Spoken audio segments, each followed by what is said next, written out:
Hello everyone, welcome to mobile bus. আজকে আমি কথা বলবো রিয়েলমির upcoming smartphone Realme 12 pro plus এই স্মার্টফোনটি নিয়ে। এই স্মার্টফোনটি 45,000 টাকার আশেপাশে বাংলাদেশ মার্কেটে লঞ্চ হতে পারে। আর এই স্মার্টফোনটি 12 প্রো থেকে প্রো প্লাসে কী অফার করেছে এবং এই স্মার্টফোনটি কতটা ভ্যালু ফর মানি পুরো ভিডিওতে সেটি নিয়ে আলোচনা করব। তাহলে ভিডিওটি শুরু করা যাক।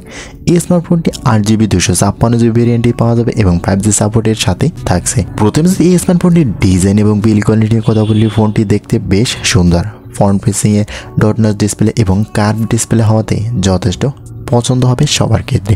ব্যাক প্যানেলে একটি বৃত্তাকৃতি ক্যামেরা প্রোভাইড করা হয়েছে এবং ব্যাক প্যানেলের কালার ডিজাইন অসাধারণ। ফোনটির থিকনেস 8.8 মিলিমিটার এবং ওয়েট 196 গ্রাম। ফোনটি থাকবে 3টি কালারে, সাবমেরিন ব্লু এবং নেভিগেটর বেগি কালারের সাথে এক্সপ্লোরার রেড কালারে। ফোনটির ব্যাক এবং ফ্রেম প্লাস্টিক বিল্ডের সাথে স্পেশালি লেদার ফিনিশে প্রোভাইড করা হয়েছে। ওভারঅল ফোনটির Outlook, design, build quality better বলা যায় এই বাজেটে।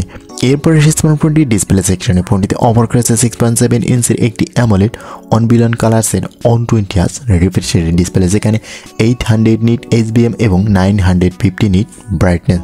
ফোনটির ডিসপ্লে রেজলিউশনে থাকছে 1080x2412 পিক্সেল রেজলিউশন, 20:9 অ্যাসপেক্ট রেশিওর সাথে 394 PPI ডেন্সিটি। থাকবে না কোনো কোরিং গরিলা গ্লাসের প্রোটেকশন, তবে এখানে এটা অবশ্যই প্রয়োজন ছিল। ওভারঅল ডিসপ্লে দিক থেকে যথেষ্ট ভালো স্মার্টফোনটি। এরপরে সেই স্মার্টফোনটি ক্যামেরা সেকশনে ফোনটিতে অফার করা হয়েছে 50 মেগাপিক্সেলের মেইন ক্যামেরার সাথে একটি 64 মেগাপিক্সেলের পেরিস্কোপ টেলিফোটো এবং 8 মেগাপিক্সেলের আলট্রা ওয়াইড লেন্স। ফোনটির ব্যাক ক্যামেরাতে ভিডিও রেকর্ড করা যাবে 4K বাই 30fps রেজলিউশনে। থাকছে EIS এর সুবিধা। ফ্রন্ট ফেসিংয়ে একটি 32 মেগাপিক্সেলের সেলফি শুটার প্রোভাইড করা হয়েছে। এখানে 1080p 30fps রেজলিউশনে ভিডিও রেকর্ড করার সুযোগ থাকছে। তবে এই স্মার্টফোনটি ক্যামেরা সেকশনটা বেটার। ফ্রন্ট ফেসিং এবং ব্যাক ক্যামেরা দিয়ে যথেষ্ট ভালো ছবি পাওয়া যাবে এবং ভিডিওর ক্ষেত্রে স্মার্টফোনটি ফ্রন্ট ফেসিংয়ের থেকে বেটার ক্যামেরা প্রোভাইড করা হয়েছে। ফোনটির ব্যাক ক্যামেরা যেখান দিয়ে আপনি ভালো কোয়ালিটি ভিডিও পাওয়া যাবে। EIS এর সাপোর্টে বেশ সুন্দর এবং স্টেবিলাইজেশনের দিক থেকেও যথেষ্ট সাপোর্ট থাকছে ফোনটির ক্যামেরা সেকশনে। এরপর সেই স্মার্টফোনটি পারফরমেন্স সেকশনে ফোনটিতে অফার করেছে কোয়ালকম স্ন্যাপড্রাগন 7S Gen 2 এর একটি 4 ন্যানোমিটার চিপসেট, যেটি 5G সাপোর্টেড। CPU হিসেবে থাকবে স্মার্টফোনটিতে 2.40 GHz এবং GPU হিসেবে থাকবে Adreno 710। ফোনটি থাকবে দুইটি ভেরিয়েন্টে, 8GB এবং 12GB, এবং স্টোরেজ হিসেবে থাকবে 128GB এবং 256GB। তবে এখানে SD কার্ড ইউজ করার মতন কোনো সুবিধাটি প্রোভাইড করা হয়নি। ফোনটি রান করবে Realme UI 5.0 এর সাথে Android 14। ওভারঅল পারফরমেন্স সেকশনটা যথেষ্ট ভালো। যদি 45,000 টাকা বাজেটে 12GB র্যাম হয় তাহলে স্মার্টফোনটি একেবারেই অসাধারণ। এরপরে সেই স্মার্টফোনটি পাওয়ার সেকশনে ফোনটিতে অফার করা হয়েছে 5000 mAh এর ব্যাটারি এবং 67 ওয়াটের ফাস্ট চার্জার।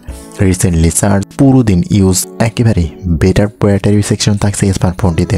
ওভারঅল ব্যাটারি সেকশনটা নিয়ে কোনো ধরনের ল্যাকিংস থাকছে না স্মার্টফোনটিতে। স্মার্টফোনটির সিকিউরিটি হিসেবে থাকবে আন্ডার ডিসপ্লে ফিঙ্গারপ্রিন্ট সেন্সর এবং কানেক্টিভিটি সিস্টেমে থাকছে ব্লুটুথ 5.2, GPS, USB Type-C পোর্ট, ডুয়াল ব্যান্ড ওয়াইফাই, NFC সুবিধা। সাউন্ড কোয়ালিটিতে স্মার্টফোনটিতে স্টুডিও স্পিকার অফার করা হয়েছে, যার সাউন্ড কোয়ালিটি বেটার।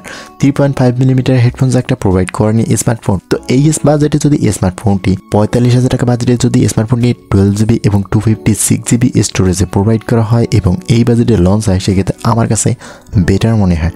আপনার কাছে কেমন হতে পারে এই বাজেটে এই স্মার্টফোনটি অবশ্যই কমেন্ট করে জানাবেন। আজকের ভিডিওটি এই পর্যন্তই কথা হবে। নেক্সট কোনো ভিডিওতে ততক্ষণ পর্যন্ত ভালো থাকবেন, সুস্থ থাকবেন। আল্লাহ হাফেজ।